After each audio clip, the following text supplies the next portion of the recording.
പാർട്ടിയിൽ നിന്ന് ഉത്തരവാദിത്തപ്പെട്ടവർ രാജിവെച്ച് പോകുന്നു. എങ്ങോട്ടാ പോകുന്നത്? BJP-യിലേക്ക്.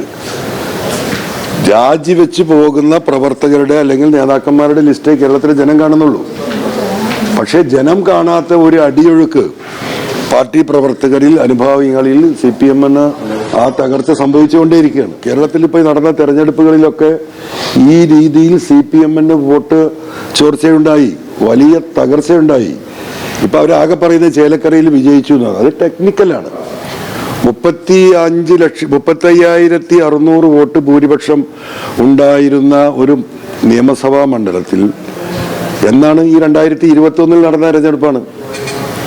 അത് 12,000-ലേക്ക് ഒതുങ്ങുമ്പോൾ എത്ര ശതമാനം വോട്ടാണ് അവർക്ക് നഷ്ടപ്പെട്ടത്? പാലക്കാട് 3000 വോട്ടിൽ ജയിച്ച് ഷാഫി ജയിച്ചെടുത്ത് 18,000 വോട്ടിലേക്ക് എങ്ങനെ പോയി? ഈ പറയുന്ന വയനാടിൽ എന്താണ് സ്ഥിതി? ഈ വോട്ടൊക്കെ പോയത് എവിടെ നിന്നാണ്? CPM എന്നാ. ഇപ്പൊ എന്താ ഏറ്റവും ലേറ്റസ്റ്റ്? പാർട്ടിയിൽ നിന്ന് ഉത്തരവാദിത്തപ്പെട്ടവർ രാജിവെച്ച് പോകുന്നു. എങ്ങോട്ടാ പോകുന്നത്? BJP-യിലേക്ക്. രാജിവെച്ച് പോകുന്ന പ്രവർത്തകരുടെ അല്ലെങ്കിൽ നേതാക്കന്മാരുടെ ലിസ്റ്റേ കേരളത്തിലെ ജനം കാണുന്നുള്ളൂ. പക്ഷേ ജനം കാണാത്ത ഒരു അടിയൊഴുക്ക് പാർട്ടി പ്രവർത്തകരിൽ, അനുഭാവികളിൽ CPM-ന് ആ തകർച്ച സംഭവിച്ചുകൊണ്ടേയിരിക്കുകയാണ്. ഇതിനൊക്കെ കാരണം എന്താണ്? ഈ ഗവൺമെന്റിനെതിരെ കഴിഞ്ഞ 1-2 വർഷമായി, ഏറ്റവും അവസാനമായി കഴിഞ്ഞ 4-5 മാസമായി നിരന്തരമായി ഒരു ഭരണകക്ഷിയെ പ്രതിനിധീകരിച്ച MLA എന്ന നിലക്ക് ഞാൻ പറഞ്ഞ കാര്യങ്ങൾ അത് ശരിയല്ല, കളവാണ് എന്ന് പറയാൻ ഗവൺമെന്റിന് സാധിച്ചിട്ടില്ല. ഇപ്പോഴും തൃശ്ശൂരിലെ പൂരം കലക്കിയ കേസ് ആദ്യം എന്താ മുഖ്യമന്ത്രി പറഞ്ഞത്? അങ്ങനെ സംഭവമേ ഇല്ല. പിന്നെ എന്തിനാ അദ്ദേഹത്തെ സ്ഥാനചലനം വരുത്തിയത്? അദ്ദേഹത്തെ സസ്പെൻഡ് ചെയ്യാനാണ് DGP കൊടുത്ത റിപ്പോർട്ട്. ആ റിപ്പോർട്ട് പൂഴ്ത്തി നിങ്ങൾക്കറിയാം. പിന്നെയും വലിച്ചു നീട്ടി. അവസാനം ആ റിപ്പോർട്ട് തിരുത്തിക്കാനുള്ള ശ്രമം നടന്നു. DGP അതിന് തയ്യാറായില്ല. അവസാനം അദ്ദേഹത്തെ സ്ഥലം മാറ്റാനുള്ള ഒരു താൽക്കാലിക കണ്ണിൽ പൊടിയിടുന്ന ഉത്തരവാണ് കൊടുത്തിരിക്കുന്നത്. ഇത് കേരളത്തിലെ ജനങ്ങൾക്ക് ബോധ്യപ്പെട്ടിട്ടുള്ളതാണ്. ഇതിന്റെ വസ്തുത മനസ്സിലാവണമെങ്കിൽ ഈ പറയുന്ന മുഖ്യമന്ത്രിയുടെ ഓഫീസും മുഖ്യമന്ത്രിയും പറയുന്നത് വസ്തുതയാണെങ്കിൽ, ഇപ്പോഴും ഞാൻ പറയുന്നു, കേരള ജനതയുടെ മുന്നിൽ അവർ പറയുന്നതാണ് ശരിയെന്ന് അവർക്ക് ഉത്തമ ബോധ്യമുണ്ടെങ്കിൽ, അല്ലെങ്കിൽ അത് ബോധ്യപ്പെടുത്താൻ ജനങ്ങളുടെ മുന്നിൽ അവർക്ക് വരണമെന്നുണ്ടെങ്കിൽ എന്തുകൊണ്ട് ജുഡീഷ്യൽ അന്വേഷണം നടത്താൻ എന്താണ് തടസ്സം? ഒരു തടസ്സമില്ലല്ലോ. അപ്പൊ ഇതാണ് ഇതിന്റെ വസ്തുതകൾ. സ്മാർട്ട് സിറ്റി പദ്ധതിയിൽ നിന്ന് നഷ്ടപരിഹാരം നൽകിക്കൊണ്ട് ടികോമിനെ ഒഴിവാക്കാനാണ് മന്ത്രിസഭാ യോഗത്തിൽ തീരുമാനിച്ചിട്ടുള്ളത്. അല്ല, മന്ത്രിസഭാ യോഗ തീരുമാനങ്ങൾ കഴിഞ്ഞ കുറച്ച് കാലങ്ങളായിട്ട് എടുത്തു നോക്കിയാൽ നിങ്ങൾക്ക് ഇങ്ങനെ കാണാൻ പറ്റും. കാരണം എന്തിനാ ഈ അടിക്കടി മന്ത്രിമാരെല്ലാം ഇങ്ങനെ ദുബായി പോയി കൂടുന്നത്? ഇവർക്കും എന്ത് കച്ചവട ദുബായിലുള്ളത്? ഇവർ പണ്ടൊക്കെ വലിയ കച്ചവടക്കാരും ബിസിനസ്സുകാരൊക്കെ ആണെങ്കിൽ നമുക്ക് മനസ്സിലാക്കാം.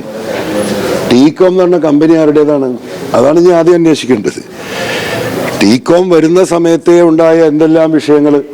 246 ഏക്കർ സ്ഥലം ഒരു കമ്പനിക്ക്, 1 ഏക്കർ ഭൂമി. ഇവിടെ ലൈഫ് പദ്ധതിയിൽ വീട് വെക്കാൻ 5 സെന്റ് സ്ഥലം കിട്ടാത്ത കേരളമാണ്. അവിടെയാണ് 246 ഏക്കർ ഭൂമി ഒരു എന്താ പറയാ ടികോം എന്ന് പറയുന്ന ഒരു കടലാസ് കമ്പനിക്ക് കൊടുത്തിട്ട് വർഷത്രയായി. ഇപ്പൊ അത് തിരിച്ചു പിടിക്കേണ്ട അവസ്ഥയിലേക്ക് വരുന്നു. എന്ത് അങ്ങോട്ട് നഷ്ടം കൊടുത്തിട്ട്? ആ അഗ്രിമെന്റ് ആണ് പരിശോധിക്കപ്പെടേണ്ടത്. പ്രതിപക്ഷ നേതാവ് അതിൽ അഴിമതി ആരോപിക്കുന്നതോടൊപ്പം സർക്കാരിനോട് ഈ അന്നത്തെ അഗ്രിമെന്റ് പുറത്തുവിടാൻ പറയണം. ആ അഗ്രിമെന്റിലെ ക്ലോസ് പ്രകാരമാണോ ഈ കമ്പനി പ്രവർത്തിച്ചതെന്ന് പരിശോധിക്കേണ്ടതുണ്ട്. ഞാനൊരു സ്വാഭാവിക ബുദ്ധിക്ക്, നമ്മൾ കോമൺ സെൻസ് എന്ന് പറയും, കോമൺ സെൻസ് പ്രകാരം ആ അഗ്രിമെന്റ് സ്വാഭാവികമായിട്ടും ഈ കമ്പനി നൽകിയിരുന്ന ഏകദേശം 90,000 ആളുകൾക്ക് തൊഴിൽ കൊടുക്കും എന്നായിരുന്നു പറഞ്ഞിരുന്നത്.